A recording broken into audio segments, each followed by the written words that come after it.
कैसे हो आप सभी।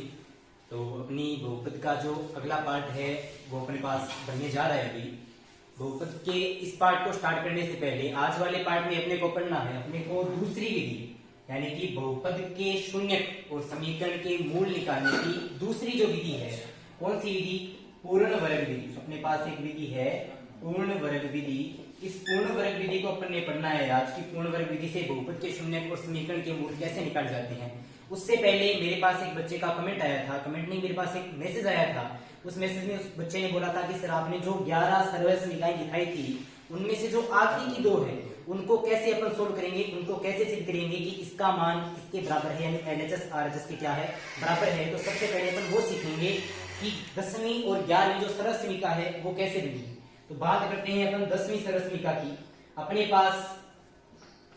पास 10वीं जो सर्वसमीका है वो अपने पास होती है x की क्यूब प्लस y की क्यूब प्लस z की cube minus 3xyz is equal to x plus y plus z और ब्रैकेट में x square plus y square plus z square minus xy minus yz minus xz। ये अपने पास होती है 10वीं सर्वसमीका। तो इस सर्वसमीका को अपने सिद्ध करना है कि ये एलएचएस है, ये एक समीकरण बन रही है, ये समीकरण का एलएचएस पार्ट है, ये समीकरण का आरएचएस पार्ट है। तो एलएचएस पार्ट आरएचएस के बराबर कैसे आएगा? मैंने पिछली वाली वीडियो में आपको एक बात बताई थी कि यदि अपने को एलएचएस आरएचएस को बराबर करना होता है तो जरूरी नहीं है कि हम हमेशा एलएचएस ही लेंगे, अपन आरएचएस लेकर भी इसको सोल्व कर सकते हैं। तो अपने को दिख रहा है ये जो एलएचएस है ये छोटा पार्ट है और आरएचएस है ये क्या है, बड़ा पार्ट है। और बड़े पार्ट को हल करने में क्या होती है, अपने को आसानी होती है, इसलिए अपन एलएचएस नहीं आरएचएस लेके चलेंगे। ये है इसका एलएचएस पार्ट और ये है इसका आरएचएस पार्ट। अपन इसमें क्या लेंगे, आरएचएस पार्ट। क्यों? क्योंकि ये बड़ा पार्ट है, इसको सोल्व करने में क्या होगी, आसानी होगी। तो अपन लेते हैं आरएचएस। अपन लिखेंगे आरएचएस लेने पर आरएचएस क्या है अपने पास आरएचएस है x plus y plus z, bracket में है x plus y plus z और यहाँ पर है दूसरा ब्रैकेट स्टार्ट। तो एक ब्रैकेट के साथ में ही दूसरा ब्रैकेट आ जाए, दो ब्रैकेट के मध्य कोई चिन्ह न हो तो किसका चिन्ह समझते हैं अपन, गुणा का चिन्ह। दूसरे ब्रैकेट में क्या है, दूसरे ब्रैकेट में है x square plus y square plus z square minus x y minus y z और माइनस में क्या है एक्स जेड। ये अपने पास क्या आ गया, ये अपने पास इस सर्वसमीका का आरएचएस आ गया। इस सर्वसमीका के आरएचएस को अपन स्टेप बाय स्टेप हल करेंगे और हल करने के बाद अपने पास क्या आ जाएगा, इसका एलएचएस। कैसे हल करेंगे? मैंने आपको एक बात बताई थी पिछले वाली वीडियो में। यदि आपको कुछ बातें अभी भी क्लियर नहीं है तो आपको पहले वाली वीडियो दोबारा देखनी पड़ेगी। क्या बात बताई थी मैंने? बात ये बताई थी कि यदि एक या फिर दो या फिर दो से ज्यादा जितने भी पद हैं उनको बहुत सारे पदों से गुणा करना होता है। तो कैसे करेंगे? यहाँ पर देखें कितने पद हैं। पहले ब्रैकेट में 1, 2 और 3 पद हैं। इन 3 पदों को बहुत सारे पद, अगले ब्रैकेट में बहुत सारे पद हैं, इन बहुत सारे पदों से गुणा करना है। कैसे करेंगे बताया था, पहला सेम अगले वाला ब्रैकेट भी सेम, दूसरा सेम गुणा ब्रैकेट सेम, तीसरा सेम गुणा ब्रैकेट सेम। क्या नियम था? पहला सेम ब्रैकेट सेम, दूसरा सेम ब्रैकेट सेम और तीसरा सेम ब्रैकेट सेम। ऐसा काम करेंगे और फिर अंदर गुणा करेंगे तो अपने आप अपने पास क्या आ जाएगा, एलएचएस आ जाएगा। कैसे करेंगे? अपने पास सबसे पहले क्या है, एक्स। तो x है, इन दोनों को एक बार भूल जाएंगे। देखो पहला गुणा ब्रैकेट, फिर दूसरा गुणा ब्रैकेट, फिर तीसरा गुणा ब्रैकेट। तो पहला क्या है, x, गुणा है तो गुणा, और ब्रैकेट क्या है, ब्रैकेट है x square plus y square plus z square minus x y minus y z और माइनस में क्या है, एक्स जेड। ये हो गया पहले का अगले ब्रैकेट से गुणा। अब करेंगे दूसरे का अगले ब्रैकेट से गुणा। दूसरा क्या है, y है या प्लस का y? बोला था चिन्ह जो ये आएगा यही चिन्ह अपने को लेना है। तो ये y नहीं है, ये है प्लस का y। तो ये है प्लस का y और इसको भी गुणा करेंगे किससे, ब्रैकेट से। ब्रैकेट क्या है, ब्रैकेट है x square plus y square plus z square minus x y minus y z minus x z. ये हो गया दूसरा गुणा ब्रैकेट। अब बात करते हैं तीसरे की। तीसरा क्या है, प्लस का जेड। तो तीसरा है प्लस का जेड और गुणा में क्या है, ब्रैकेट। ब्रैकेट क्या है, x square plus y square plus z square minus x y minus y z और माइनस में क्या है, एक्स जेड। देखो भी पहला गुणा ब्रैकेट प्लस दूसरा गुणा ब्रैकेट प्लस तीसरा गुणा ब्रैकेट। अब क्या करना है, अब इस एक पद को, x क्या है, एक पद, और ब्रैकेट में कितने सारे पद हैं, बहुत सारे पद। अब इस x को बहुत सारे पदों से गुणा कैसे करेंगे, इस x का गुना x स्क्वायर से भी करेंगे, x का गुना y स्क्वायर से भी करेंगे, x का गुना z स्क्वायर से भी करेंगे, x का गुना xy से भी करेंगे, x का गुना yz से भी करेंगे और x का गुना xz से भी करेंगे। यानी इस x का गुना अपन सभी पदों से, जो ब्रैकेट में जितने भी पद हैं उन सभी पदों से गुना कर देंगे तो ये अपना क्या होगा, हल होगा। कैसे हल करेंगे अपन देखते हैं। यहाँ पर भी चिन्ह किसका है, प्लस का, यहाँ पर भी चिन्ह किसका है, प्लस का, प्लस प्लस क्या बनेगा, प्लस x गुना x की स्क्वायर क्या बनेगा, x की क्यूब, प्लस प्लस क्या बनेगा, प्लस x गुना y स्क्वायर। देखो पहले x का x स्क्वायर थी, अब x का y स्क्वायर थी, फिर x का z स्क्वायर थी, इस प्रकार से आगे चलेगा ये। x गुना x स्क्वायर, x की क्या होगी cube, plus plus plus x गुना y स्क्वायर क्या बन जाएगा, xy square, plus plus plus x गुना z स्क्वायर क्या बन जाएगा, xz square, plus minus minus x गुना x की स्क्वायर और साथ में क्या है y, प्लस माइनस क्या बनेगा, माइनस x गुना y गुना z, तो ये बनेगा x गुना y गुना z यानी xyz, और प्लस माइनस माइनस x गुना x क्या बनेगा, x की स्क्वायर और उसके साथ में क्या है z, तो साथ में क्या आ गया z। तो ये जैसे अपन ने काम किया है, एक पद का बहुत सारे पदों से गुना, वही काम y के लिए करना है, वही काम z के लिए करना है। यानी y को भी सभी पदों से अलग अलग गुना करेंगे और z को भी सभी पदों से अलग अलग गुना करेंगे। कैसे करेंगे, प्लस प्लस क्या बन जाएगा, प्लस x स्क्वायर गुना y, ये बन जाएगा x square y, plus plus क्या बन जाएगा, प्लस y गुना y की स्क्वायर क्या बनेगा, y की क्यूब, प्लस प्लस क्या बनेगा, प्लस y गुना z स्क्वायर क्या बनेगा, yz स्क्वायर, प्लस माइनस क्या बनेगा, माइनस y गुना y क्या बनेगा, y की स्क्वायर, और इसके गुणा में क्या है x, प्लस माइनस क्या बनेगा, माइनस y गुना y क्या बनेगा, y की स्क्वायर, गुणा में क्या है z, और प्लस माइनस क्या बनेगा, माइनस y x z, यानी ये बन गया x गुना y गुना z, यानी कि x y z। यही काम करना है z के लिए, तो plus plus plus x square z, तो x square z, plus plus plus y square z, तो y square z, plus plus plus z गुना z स्क्वायर, z की cube, plus minus minus x y z, तो ये बन जाएगा x y z, plus minus minus z गुना z, z की square और y है साथ में, तो ये आ गया y, plus minus minus x गुना z, ये बन जाएगा x z की स्क्वायर। अब इसमें अपन देखेंगे कि क्या बच रहा है और क्या आपस में कटेगा। देखो यहां पर है प्लस का एक्स वाई स्क्वायर, यहां पर है प्लस का एक्स वाई स्क्वायर, अपन आगे जाएंगे तो ये है माइनस का एक्स वाई स्क्वायर, तो प्लस का माइनस से क्या हो गया, कैंसिल। यहां पर है प्लस का एक्स जेड स्क्वायर और अपन आगे जाएंगे तो ये है माइनस का एक्स जेड स्क्वायर, ये भी क्या हो गया, कैंसिल। ये है माइनस का एक्स स्क्वायर वाई, अपन आगे जाएंगे तो ये है प्लस का एक्स स्क्वायर वाई, ये भी क्या हो गया, कैंसिल। आगे जाएंगे ये है माइनस का एक्स स्क्वायर जेड और ये है प्लस का एक्स स्क्वायर जेड, ये भी आपस में क्या हो गए, कैंसिल। आगे चलेंगे ये है प्लस का वाई जेड स्क्वायर, ये है माइनस का वाई जेड स्क्वायर, ये भी आपस में क्या हो गया, कैंसिल। आगे है माइनस का वाई स्क्वायर जेड, तो यहां पर मिलेगा अपने को प्लस का वाई स्क्वायर जेड, ये भी क्या हो गया, कैंसिल। यानी जितने माइनस प्लस के एक समान थे वो आपस में क्या हो गए, कैंसिल। अब बचता क्या है, शेष क्या रहता है, शेष रहेगा एक्स क्यूब, फिर रहेगा प्लस का वाई क्यूब, फिर रहेगा प्लस का जेड क्यूब, ये तीन तो ये शेष रह गए, x cube y cube z cube. फिर क्या बचा, माइनस का एक एक्स वाई जेड, यहां पर है माइनस का दो एक्स वाई जेड, देखो एक माइनस का यहां पर है, एक माइनस का यहां पर है, एक माइनस का यहां पर है,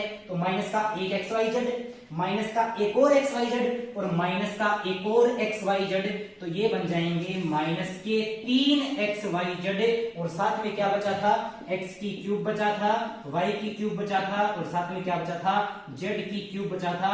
तो ये अपन ने आरएचएस लिया था, आरएचएस को अपन ने हल किया तो ये किसके बराबर आ गया, एलएचएस के बराबर आ गया। यानी आरएचएस का भाग जो आरएचएस पार्ट है वो एलएचएस पार्ट के बराबर आ गया। ये सर्वसमीका अपनी क्या हो गई, सिद्ध हो गई। इस प्रकार से अपना सर्वसमीका को याद करने की आवश्यकता नहीं है। यदि अपन ने कोई भी एलएचएस आरएचएस में से कोई भी एक पार्ट अपने को याद है, दूसरा पार्ट अपन अपने आप स्वयं निकाल सकते हैं, याद करने की आवश्यकता नहीं होती है। फिर भी इनको याद इसलिए रखते हैं क्योंकि ये किसी सवाल में काम आते हैं, तो अपने पास बोर्ड में इतना भी टाइम नहीं होता है कि अपन उस सर्वसमीका को निकाल कर देखेंगे। यदि प्रत्येक नियम को, प्रत्येक सर्वसमीका को निकाल कर देखेंगे डबल टाइम लगेगा और फिक्स पता है अपने को बोर्ड का टाइम क्या होता है, फिक्स होता है, उस हिसाब से अपने को काम करना पड़ता है। इसलिए जो 11 सर्वसमीका मैंने आपको लिखाई थी वो अपने को सिद्ध तो करनी ही करनी है, साथ में उनको कंठस्थ भी करना है, ताकि बोर्ड एग्जाम में जब भी ये काम आए या फिर अपने छोटे जो एग्जाम स्कूल में जो एग्जाम होते हैं उनमें जो काम में आए तो अपन उनको याद रख के आराम से सोल्व कर सकते हैं, ज्यादा टाइम भी अपना वेस्ट नहीं होगा। अब बात करते हैं, ये हो गई 10वीं सर्वसमिका। अब बात करते हैं 11वीं सर्वसमिका की कि 11वीं सर्वसमिका कैसे बनेगी। देखो बात ये है कि ये जो 10वीं सर्वसमिका है इसी के उपयोग से अपन बनाएंगे 11वीं सर्वसमिका। कैसे बनाएंगे, अपने पास 10वीं सर्वसमिका थी x³ plus y³ plus z³ minus 3xyz is equal to जो भी RHS में है वो, यानी ये LHS पार्ट था तो ये क्या था RHS पार्ट। ये 10वीं सर्वसमिका है और ये अपन ने सिद्ध भी कर ली है, यानी LHS RHS के बराबर है, इसमें कोई दो राय नहीं। अब बात करते हैं 11वीं सर्वसमिका। 10वीं सर्वसमिका से अपन 11वीं बनाएंगे। कैसे बनाएंगे, अपन ने एक चीज लिखी थी 11वीं में। 11वीं सर्वसमिका के लिए अपन ने लिखा था यदि, ये कंडीशन लगा दी अपन ने, यदि x plus y plus z बराबर, यानी इसका मान किसके बराबर हो, 0 के बराबर। यदि x plus y plus z का मान किसके बराबर हो, 0 के। अपन देखेंगे ये जो 10वीं सर्वसमिका है इसमें कहीं अपने को x plus y plus z कहीं पे दिख रहा है क्या, बिल्कुल दिख रहा है। RHS में जो पहला ब्रैकेट है वो किसका मान है, x plus y plus z का मान है, और उसका मान 11वीं सर्वसमिका के लिए कितना लेना है, 0 लेना है। तो अपन चेक करते हैं कि ये चीज बन रही है या नहीं बन रही है। ठीक है, अपन इस पूरी की पूरी सर्वसमिका को दोबारा से लिखते हैं। क्या है, ये है x की क्यूब, प्लस में क्या है y की क्यूब, प्लस में क्या है z की क्यूब, और माइनस में है 3xyz, बराबर है तो बराबर। अब देखो भैया x plus y plus z का मान अपन ने कितना ले लिया, 0, और 0 के गुणा में क्या है, ब्रैकेट। अपने को पता है किसी भी चीज को गुणा में ब्रैकेट है, किसी भी चीज को 0 से गुणा करने पर ये 0 बन गया। किसी भी पद को, किसी भी ब्रैकेट को, किसी भी मान को 0 से गुणा करने पर उत्तर कितना आता है, 0, यानी RHS पार्ट कितना हो जाएगा, 0। अपने को पता है ये माइनस का 3xyz है, ये पक्षांतरित होगा तो ये क्या बन जाएगा, माइनस का, ये बन जाएगा प्लस का 3xyz। ये माइनस का 3xyz है, RHS में जाके क्या बनेगा, प्लस का 3xyz। तो अपन ने यही पढ़ा था कि यदि x plus y plus z का मान 0 के बराबर हो तो x की क्यूब प्लस y की क्यूब प्लस z की क्यूब बराबर होता है 3xyz। ये अपनी सभी की सभी सर्वसमिकाएं होगी, और ये सर्वसमिकाएं जो 8वीं के बच्चे हैं, जो 9th में हुए हैं, उनके लिए तो इंपॉर्टेंट है ही, क्योंकि पूरी प्रश्नावली है बहुपद की वो इन्हीं पे कार्य करती है। 10वीं के लिए भी इसलिए इंपॉर्टेंट है क्योंकि 19 में से 7 या 8 चैप्टर में ये सारी की सारी सर्वसमिकाएं हैं, ये अपने काम आती है। तो ये अपने को पूरी तरीके से याद करनी है। अब अपने पास बहुपद का शून्यक और समीकरण के मूल निकालने की जो दूसरी विधि है, पूर्ण वर्ग विधि, वो विधि अपन पढ़ेंगे। और वो विधि पढ़ने के लिए अपन सबसे पहले इस विधि के लिए नियम समझेंगे कि इस विधि के लिए नियम क्या क्या होते हैं। तो सबसे पहले मैं इस विधि के लिए नियम लिख रहा हूं कि इसके नियम क्या क्या है। नियम नंबर 1, पूर्ण वर्ग विधि के नियम के अनुसार कार्य करता है विधि। एक एक अपन रूल लगाते जाएंगे, अपना काम होता जाएगा। तो नंबर 1 नियम है अपने पास, सर्वप्रथम नंबर 1 नियम है, सर्वप्रथम एक्स स्क्वायर का गुणांक अपने पास 1 होना चाहिए, गुणांक 1 होना चाहिए। सबसे पहले अपने को ये काम करना है, यदि अपने को किसी भी समीकरण को पूर्ण वर्ग विधि से हल करना है तो उस समीकरण में, उस द्विघात समीकरण में एक्स स्क्वायर का गुणांक जो है वो कितना होना चाहिए, 1 के अलावा जो भी आया है उसको सबसे पहले हटाएंगे। नंबर 2 नियम ये है कि चर पद जो है वो तो रहेंगे LHS में। चर पद को किस में रखना है, LHS में, और जो अचर पद बचा है उसको ले जाएंगे RHS में। चर पद LHS में व अचर पद RHS में रखेंगे, ये बात अपने को याद रखनी है। ये हो गया इसका दूसरा स्टेप। तीसरा इसका जो स्टेप है वो है, अब x के गुणांक के आधे का वर्ग, x के गुणांक के आधे का वर्ग LHS व RHS में जोड़ देंगे। LHS व RHS में क्या कर देंगे, अपने जोड़ देंगे। कितने नियम हो गए, 3 नियम।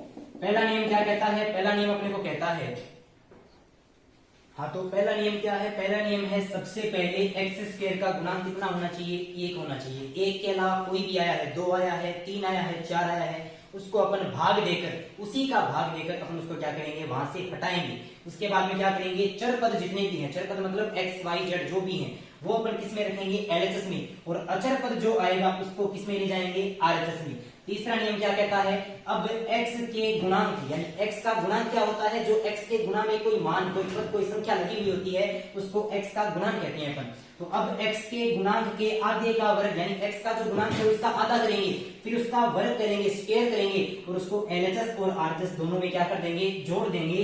और चौथा और आखिरी नियम कहता है कि दोनों तरफ, दोनों पक्षों में, दोनों पक्ष कौन से, एलएचएस और आरएचएस, दोनों पक्षों में पूर्ण वर्ग बनाकर, अब अपने को पता होना चाहिए कि पूर्ण वर्ग क्या होता है। पूर्ण वर्ग का मतलब होता है कोई भी चीज की होल स्क्वायर, किसी पूरे फिक्स मान की होल स्क्वायर, उसे क्या कहते हैं अपन, पूर्ण वर्ग। तो बात करते हैं दोनों पक्षों में पूर्ण वर्ग बनाकर, दोनों पक्षों में पूर्ण वर्ग बनाकर और पॉजिटिव व नेगेटिव चिन्ह का प्रयोग करके, पॉजिटिव व नेगेटिव चिन्ह का प्रयोग करके अपन क्या करते हैं, समीकरण के दो मूल्य निकालते हैं। चिन्ह का प्रयोग करके किसी भी समीकरण के मूल ज्ञात करते हैं, किसी भी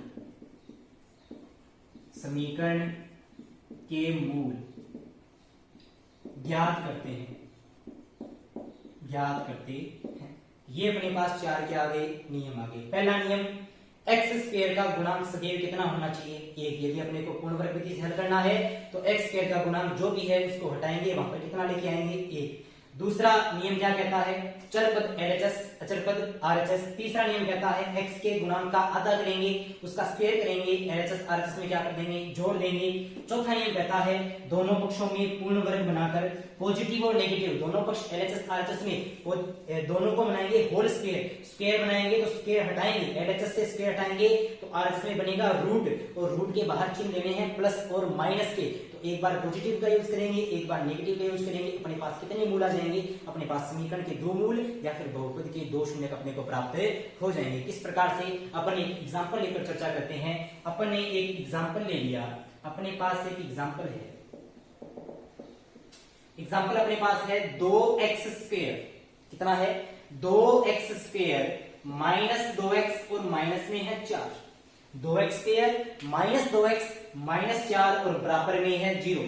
सबसे पहले अपन पहचान करेंगे कि ये बहुपद है या समीकरण है। अपने को दिख रहा है चर की घात 2, चर की घात 1, चर ही नहीं है यानी चर की घात 0, यानी चर की घात पूर्ण संख्या आ रही है। ये जो एलएचएस नहीं आया है ये क्या है, एक बहुपद है, और बहुपद के बराबर में कोई मान आ गया इसलिए ये बहुपद बचेगा या समीकरण बन गई, ये बन गई समीकरण। तो बताइए इस समीकरण के लिए अपन शून्य ज्ञात करेंगे या समीकरण के मूल ज्ञात करेंगे। इस समीकरण के अपन शून्य ज्ञात नहीं करेंगे, इस समीकरण के अपन ज्ञात करेंगे मूल। तो इस समीकरण के मूल ज्ञात करने की पूर्ण वर्ग विधि का पहला नियम क्या कहता है, पहला नियम कहता है x² का गुणांक 1 होना चाहिए। बताइए यहाँ पर x² के गुणा में क्या दिख रहा है, अपने को साफ साफ दिख रहा है यहाँ पर x² के गुणा में क्या है 2, परंतु अपन ने पहला नियम सीखा था कि गुणा में 2, 3, 4 कुछ भी नहीं होना चाहिए, गुणा में होना चाहिए 1। किसके गुणा में, x² के गुणा में। x² का गुणांक कितना होना चाहिए 1, परंतु यहाँ पर कितना है 2। तो क्या करेंगे, 2 को हटाएंगे, 2 को हटाकर कितना बनाना है, 1 बनाना है, 2 को हटाकर 1 बनाना है। मैंने आपको जब त्रिकोणमिति पढ़ाई थी यानी कि जब ऊंचाई एवं दूरी के सवाल करवाए थे वहां पर मैंने आपको एक नियम बताया था, किसी भी मान से 1 बनाना है, किसी भी पद किसी भी संख्या का यदि अपने को 1 बनाना है तो क्या करते हैं, सही बात है, किसी भी संख्या को यदि अपने को 1 बनाना है तो उस संख्या में उसी संख्या का क्या देते हैं, अपन भाग देते हैं। जैसे यदि अपने को 4 को 1 बनाना है तो 4 में 4 का क्या देंगे, भाग। 4 में 4 का भाग कितनी बार जाएगा, 1 बार। तो अपने को 2 को 1 बनाना है तो 2 में 2 का क्या देंगे, भाग। कितना बनेगा, 1। यानी अपने को ये पता चल गया कि x² का गुणांक 1 करने के लिए अपने को यहाँ पर 2 का क्या देना पड़ेगा, भाग देना पड़ेगा। और मैंने समीकरण का एक नियम बताया था कि समीकरण में, किसी भी समीकरण में एक पद में यदि गुणा या भाग करते हैं तो वो केवल एक पद में नहीं होगा। समीकरण का नियम कहता है कि यदि किसी समीकरण में अपन एलएचएस या आरएचएस में किसी एक पद में भी कोई चीज का भाग देंगे तो अपने को सभी पदों में, एलएचएस में भी और आरएचएस में भी, सभी पदों में उसका गुणा या भाग करना पड़ेगा। तो क्या करेंगे, 2 का तो भाग देना है तो अपन क्या कर सकते हैं, सिर्फ इसमें 2 का भाग नहीं है, पूरी समीकरण में, पूरी समीकरण में अपने को भाग देना पड़ेगा। अपन लिखेंगे समीकरण के दोनों पक्षों को, पहला नियम लगा रहे हैं, समीकरण के दोनों पक्षों में 2 का क्या देने पर, भाग देने पर, 2 का भाग देने पर। ये है समीकरण का LHS, क्या है 2x² माइनस 2x माइनस 4 बराबर में क्या है 0। ये मैंने कौन सा चिन्ह लगाया है, ये कोई तीर नहीं है, एरो नहीं है, ये है इंप्लाइज। इंप्लाइज कब लगता है, जब अपन किसी समीकरण को हल करते हैं, LHS RHS दोनों में मान चलता है, इसको अपन हल कर रहे हैं, तो वहां पर बराबर से पहले जो LHS है उससे पहले क्या लगता है, इंप्लाइज, या इसकी जगह अपन या भी लिख सकते हैं नेट। ठीक, ये अपने पास LHS, ये अपने पास RHS, दोनों पक्षों में 2 का क्या देना है भाग। ये मैंने LHS में 2 का भाग दे दिया, ये मैंने RHS में 2 का क्या दे दिया भाग। ठीक है, अब इनको करेंगे अलग अलग, विभाजित करेंगे इनको। ये देखो 2x² माइनस 2x माइनस 4, इसके बट्टा में क्या है 2, इसका मतलब 3 पद के बट्टा में 2 है, यानी इसके बट्टा में भी ये चीज, इसके बट्टा में भी ये चीज, इसके बट्टा में भी ये चीज, यानी कि 2x² के बट्टा में भी 2 माइनस 2x के बट्टा में भी 2 माइनस 4 के बट्टा में भी 2 और बराबर 0 में 2 का भाग कितनी बार जाता है 0 बार। 0 में किसी भी संख्या का भाग कितनी बार जाता है 0 बार। इसको अपन हल करेंगे तो 2 से 2 क्या हो जाएगा कैंसिल, कितना बचेगा x² और x² के गुणा में कुछ भी नहीं बचा, तो किसी संख्या के किसी भी पद के गुणा में कुछ न हो, कितना होता है 1, यानी x² का गुणांक कितना हो गया 1। ठीक है, 2 में 2 का भाग दिया कैंसिल हो गया, x² है तो x², माइनस है तो माइनस, 2 से 2 कैंसिल हो गया, कितना बचेगा x। x का गुणांक कितना हो गया 1, x के गुणा में कुछ नहीं है, यानी x का गुणांक भी कितना हो गया 1, परंतु ये नियम नहीं है, अपने को केवल x² का गुणांक देखना है, x के गुणांक से पहले नियम में अपने को कोई मतलब नहीं है। ठीक है, x² माइनस 2 से 2 कट गया, कितना बचेगा x, माइनस है तो माइनस, 4 में 2 का भाग कितनी बार 2 बार, बराबर में क्या है 0, तो बराबर में क्या है 0। ये इतना हो गया अपना कौन सा नियम, पहला नियम।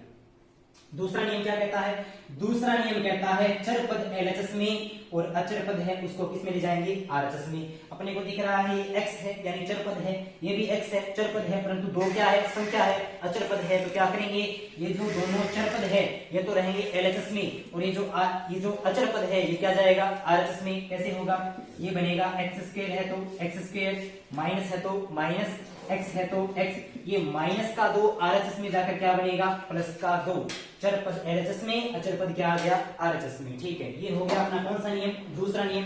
तीसरा नियम क्या कहता है, अब अपने को x के गुणांक के आधे का वर्ग LHS RHS दोनों में क्या कर देना है जोड़ देना है। किस प्रकार से जोड़ेंगे, सबसे पहले पहचानेंगे x का गुणांक क्या है।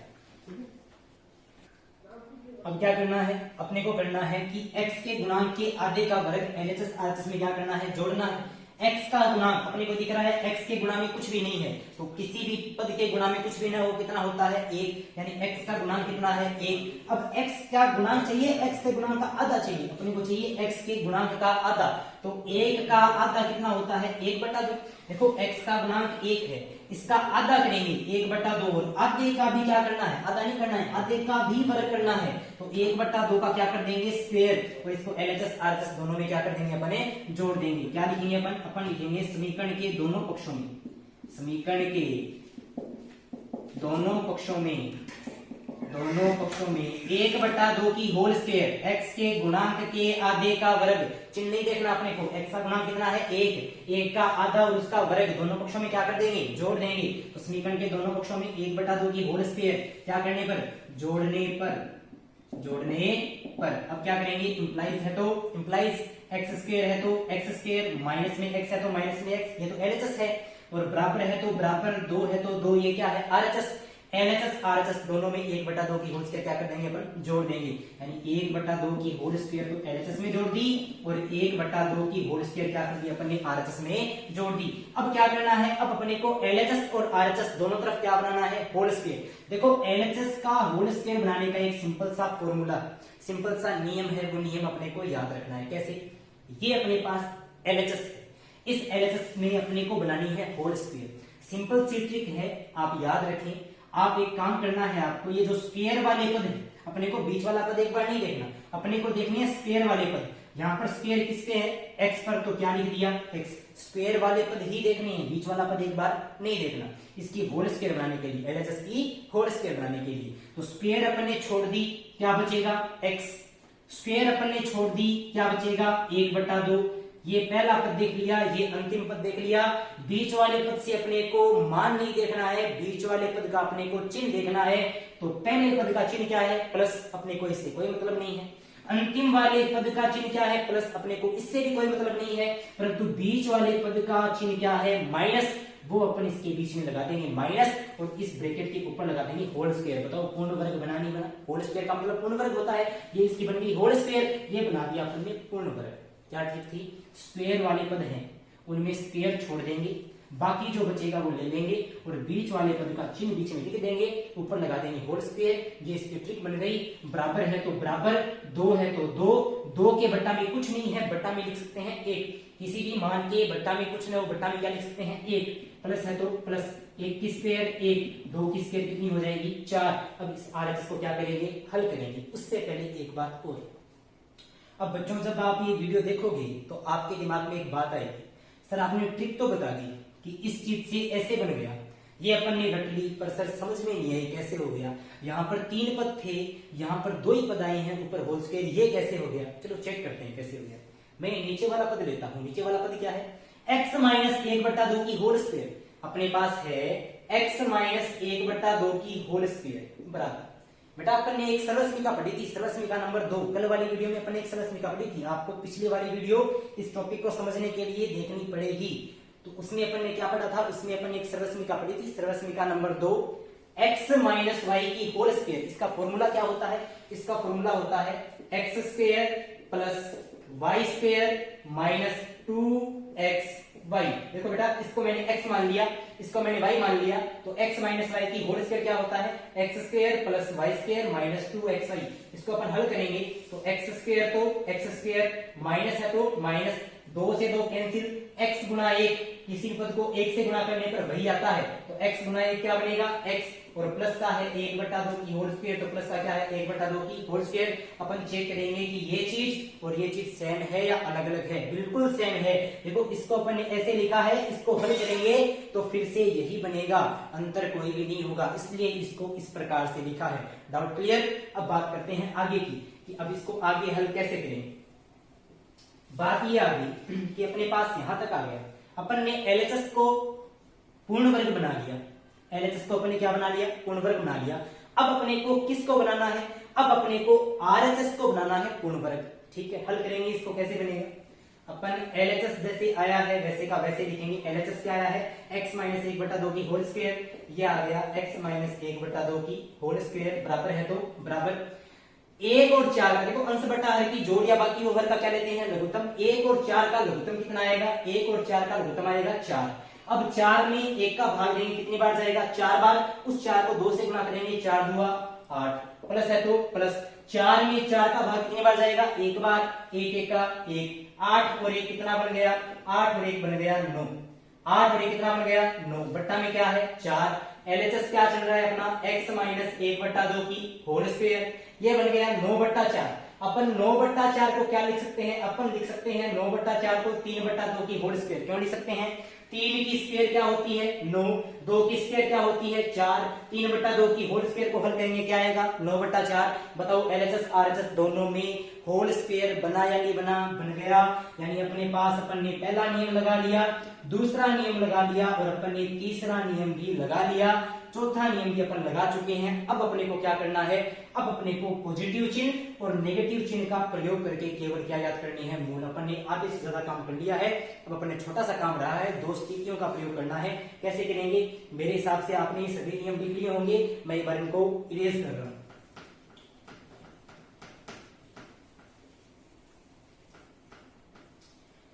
अब अपने पास ऐसा कुछ मान आया है, अपने पास आ गया x माइनस 1/2 की होल स्क्वायर बराबर 3/2 की होल स्क्वायर। ठीक, ये आ गया। LHS में भी होल स्क्वायर, RHS में होल स्क्वायर, पूर्ण वर्ग तो बन गया। अब मैंने एक बात बोली थी कि LHS का होल स्क्वायर अपन हटाएंगे, ये LHS का होल स्क्वायर हटाएंगे तो स्क्वायर का जब अपन पक्षांतरण करते हैं तो वो आगे जाकर क्या बनता है? वर्ग। आगे जाकर क्या बनता है? देखो प्लस जाकर बनेगा माइनस, माइनस बनेगा प्लस, गुणा बनेगा भाग, भाग बनेगा गुणा, तो वर्ग। स्क्वायर का मतलब क्या होता है? वर्ग। वर्ग बनेगा वर्गमूल, वर्गमूल यानी अंडर रूट। ठीक है, यानी ये स्क्वायर मैंने यहां से हटा दिया तो यहां पर बनेगा रूट। रूट में आ जाएगा 3/2 की होल स्क्वायर और रूट के बाहर एक बार लेंगे पॉजिटिव चिन्ह और एक बार क्या लेंगे? नेगेटिव चिन्ह। उसके बाद में अपने को पता है स्क्वायर रूट आपस में क्या होते हैं? कैंसिल होते हैं। स्क्वायर रूट एक दूसरे के उल्टे हैं, व्युत्क्रम है, तो आपस में क्या हो जाएंगे? कैंसिल। क्या बचेगा? ये बचेगा x माइनस 1/2 बराबर प्लस माइनस स्क्वायर रूट गया, कितना बचेगा 3/2। कितने केस लगेंगे, 2 केस। कितनी स्थितियां, 2 स्थितियां। एक बार पॉजिटिव लेंगे, एक बार क्या लेंगे, नेगेटिव। तो अपन लिखेंगे केस फर्स्ट और केस सेकंड। केस फर्स्ट में क्या लेंगे, पॉजिटिव, तो अपन लिखेंगे पॉजिटिव चिन्ह लेने पर। और केस सेकंड में क्या लेंगे, नेगेटिव, तो अपन लिखेंगे नेगेटिव चिन्ह लेने पर। तो पॉजिटिव चिन्ह जब लेते हैं, x है तो x, -1/2 तो -1/2। तो सर आपने बोला था पॉजिटिव चिन्ह लेना है, आप तो नेगेटिव चिन्ह ले लो।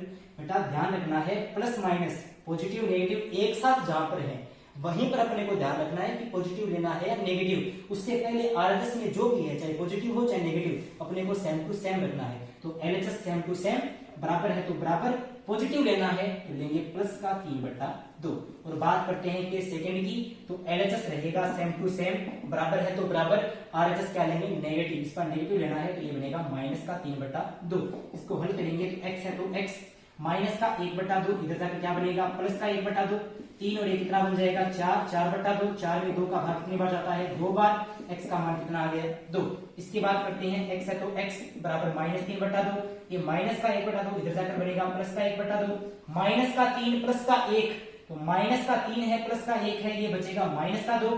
बट्टा में लघुत्तम भी कितना आएगा, 2, 2 से 2 कैंसिल, कितना बचेगा माइनस का 1, यानी x का मान कितना आ गया, माइनस का 1। तो अपने पास एक तो चर का मान आ गया 2, एक चर का मान आ गया -1। तो चर के कितने मान आ गए, 2 मान। तो द्विघाती समीकरण के मूल भी कितने होते हैं, 2।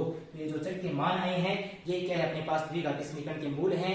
आज की वीडियो में इतना ही। एक आपके लिए नया एग्जांपल है, उसको आपको घर पे बैठ के सॉल्व करना है। उसके बाद में टेक्स्ट बुक में, 10th की टेक्स्ट बुक में 3.4 या 3.5 में आपको एग्जांपल मिलेंगे, वो एग्जांपल आपको पुनः विधि से हल करनी है। आज का एग्जांपल आपके लिए ये है,